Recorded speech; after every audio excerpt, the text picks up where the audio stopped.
Bienvenue sur Africa 24 dans cette nouvelle édition du Non-Stop Info. Voici les titres de l'actualité. Reprise du dialogue politique entre pouvoir et opposition au Togo. Les négociations ont repris en présence d'une délégation de la CEDEAO pour tenter de trouver une solution définitive à la crise togolaise. Le Ghana veut sortir son économie du secteur primaire. Le gouvernement ghanéen s'est tourné vers les partenariats avec la Chine pour diversifier l'économie du pays. Et les importantes quantités de pluie tombées au Niger ces derniers jours ont causé 22 décès et près de 50 000 sinistrés. Face à ces inondations, le gouvernement assure apporter une réponse rapide. Mais tout d'abord en Guinée, une solution politique à la crise post-électorale des élections locales du 4 février 2018 a peut-être été trouvée dans la nuit du 8 au 9 août, ce qui pourrait mettre fin à 6 mois de contestation des résultats officiels entre opposition et pouvoir et qui pourrait ouvrir la voie à l'installation des élus locaux sur l'ensemble du territoire national. À noter que le compromis trouvé n'a pas donné satisfaction à tous les acteurs politiques guinéens et que plusieurs points restent en suspens comme la désignation des conseils dans les quartiers où les procès-verbaux ont été perdus. Au Togo, le pouvoir et l'opposition ont repris le 8 août le dialogue pour tenter de trouver une solution définitive à la crise politique. Il s'agissait d'une première rencontre au lendemain de la conférence des chefs d'État et de gouvernement de la communauté économique des États de l'Afrique de l'Ouest. La délégation de la CEDEAO a d'ailleurs recommandé la tenue des élections législatives le 20 décembre 2018. Reportage de notre correspondante Mefa Kofi. Les protagonistes de la crise politique au Togo se sont retrouvés mercredi 8 août pour amorcer une nouvelle étape du dialogue. Ce dialogue s'inscrit dans la mise en œuvre des recommandations de la CEDEAO dévoilées le 31 juillet et cela passe notamment par la tenue des législatives le 20 décembre 2018. Vous savez, un point important comme le découpage électoral qui est un élément fondamental lorsqu'on va aborder la question des réformes constitutionnelles. Lorsqu'on aura établi le chronogramme et qu'on verra qu'il est impossible de tenir les élections, chacun constatera. Le gouvernement de son côté se dit prêt à organiser les élections le 20 décembre 2018. La Commission électorale nationale indépendante qui avait suspendu ses activités se prépare à recenser les électeurs pour disposer d'un nouveau fichier électoral. La communauté économique des États de l'Afrique de l'Ouest, pour sa part, tient à rassurer.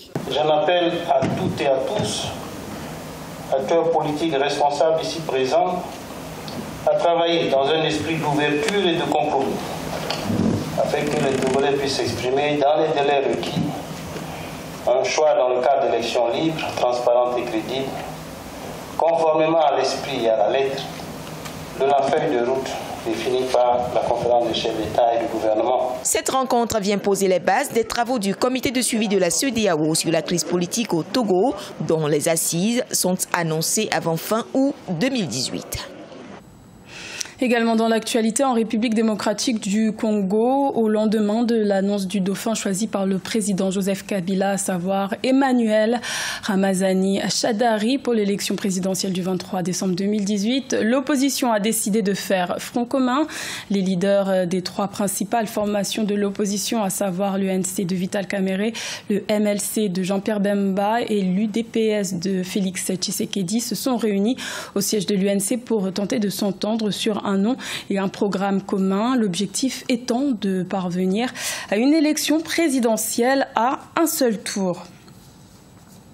Le Ghana possède une économie essentiellement orientée vers le secteur primaire.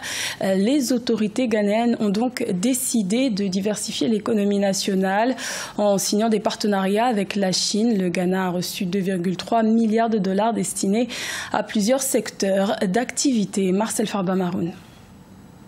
En dépit de l'existence d'un sol riche en matières premières, le Ghana concentre ses activités sur le secteur primaire. Par conséquent, l'économie ghanéenne, qui reste encore fragile malgré l'essor noté entre 2007 et 2013, nécessite une diversification, l'une des priorités du gouvernement. Les autorités ont, par conséquent, reçu un vaste programme de financement de la Chine, devenu un véritable partenaire de choix dans cette politique. La Chine est aujourd'hui notre principal partenaire commercial et la Chine coopère au développement de notre économie dans de nombreux domaines, notamment l'agriculture, l'industrialisation, le développement des infrastructures, la santé et l'éducation. Afin de combler son déficit en infrastructures, le gouvernement ghanéen négocie un prêt de 2 milliards de dollars auprès de la Chine pour financer essentiellement la construction de ces routes. Selon le président Akufo-Addo, l'accord pourrait être conclu courant septembre en marge du Forum de coopération sino-africain.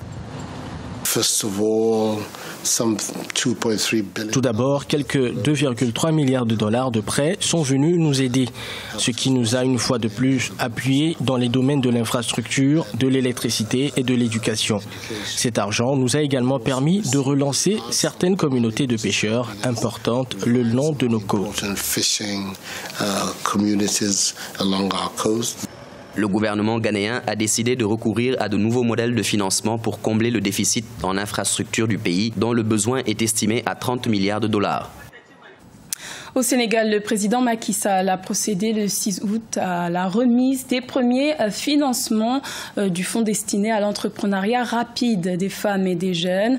Une première tranche de 10 milliards de francs CFA a été décaissée à cet effet. Pour rappel, un fonds de 30 milliards de francs CFA est décaissé pour financer ce programme chaque année. Ibrahima Djoumaba. Au Sénégal, le président Macky Sall a remis lundi 6 août 2018 une enveloppe de 10 milliards de francs CFA aux jeunes et aux femmes. Ce financement concerne la première phase du programme de la délégation générale à l'entrepreneuriat rapide des femmes et des jeunes. Par leur créativité, par leur dynamisme, par leur humilité, leur courage et leur résilience, les jeunes et les femmes constituent un précieux atout pour accélérer notre marche vers l'émergence. 15 000 bénéficiaires seront pris en compte dans la répartition de cette première enveloppe sous forme de prêt avec un taux maximal de 5% et un délai de remboursement compris entre 3 mois et 6 ans. Pour être éligible, il faut être sénégalais, porteur d'un projet viable, être âgé de 18 à 40 ans pour les hommes et sans restriction d'âge pour les femmes. Le délégué ayant trouvé le projet porteur s'est engagé à nous fournir l'accompagnement nécessaire. Aujourd'hui, nous sommes ici parce que cette promesse a été tenue. L'ADER dispose d'un budget de 30 milliards de francs CFA par année afin d'impulser l'activité économique des femmes et des jeunes, de garantir une création de valeur et de richesse dans le but de consolider l'économie sénégalaise. Au Niger, le dernier bilan du gouvernement datant du 6 août suite aux fortes pluies tombées ces derniers jours fait état de 22 décès et de près de 55 000 sinistrés dans plusieurs régions du pays.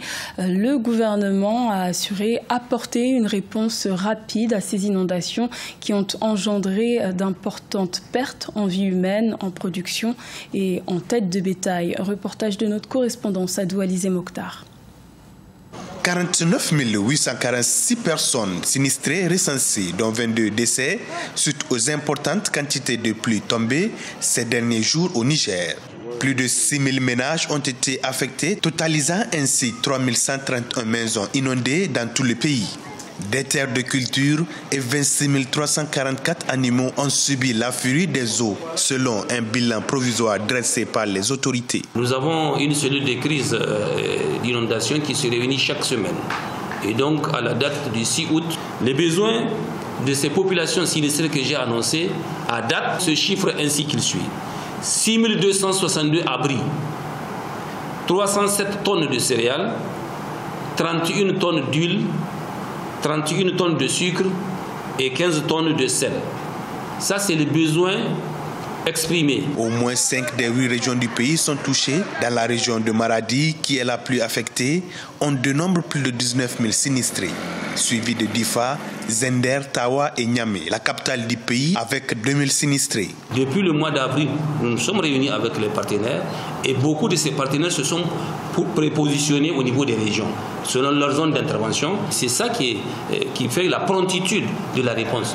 Le Niger est un pays sahélien en proie au changement climatique. En 2017, par exemple, les dégâts des inondations ont fait 19 500 sinistrés contre plus de 49 800 en 2018. Ce journal a été réalisé par l'ensemble de la rédaction. Merci de votre fidélité. L'information continue sur Africa 24.